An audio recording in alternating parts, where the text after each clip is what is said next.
ನಮ್ಮ ಎಲ್ಲ ಮಿಷಿನಲ್ಲೂ ಈ ರೀತಿಯ ಮೆಷರ್ಮೆಂಟ್ ಕೊಟ್ಟಿರ್ತಾರೆ.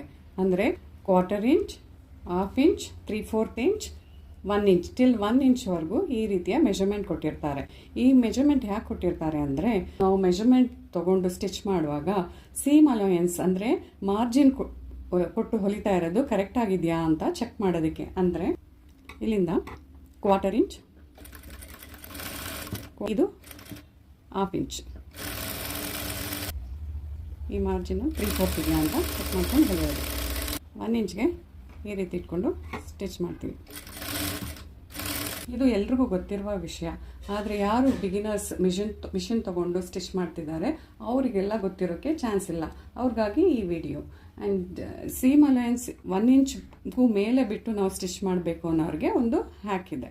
ನಿಮ್ಮ ಹತ್ರ ಓಲ್ಡ್ ಆಗಿರುವ ಮೆಷರ್ಮೆಂಟ್ ಟೇಪ್ ಇದ್ದರೆ ಅದನ್ನು ಬಿಸಾಕಬೇಡಿ. ಅದನ್ನು ಯೂಸ್ ಮಾಡಿಕೊಂಡು 1 ಇಂಚ್ವರೆಗೆ ಈ ರೀತಿ 1 ಇಂಚ್ವರೆಗೆ ಟೇಪನ್ನು ಕಟ್ ಮಾಡಿ ಈ ರೀತಿ 1 ಇಂಚ್ ಆದಮೇಲೆ ಈ ರೀತಿ ಪ್ಲೇಸ್ ಮಾಡಿ ಸೆಲ್ಲೋ ಟೇಪ್ ಹೀಗೆ ಹಾಕಿ ಸೆಲ್ಲೋ ಟೇಪ್ ಹಾಕಿ ಈ ರೀತಿ ಟಿಲ್ ಎಂಡ್ ಎಲ್ಲಿವರೆಗೆ ಬೇಕು ಅಲ್ಲಿವರೆಗೆ ಕಟ್ ಮಾಡಿ. ಈಗ ಮಾರ್ಜಿನ್ 2 ಇಂಚ್ವರೆಗೆ ಇಟ್ಟು ಸ್ಟಿಚ್ ಮಾಡ್ಬೋದು.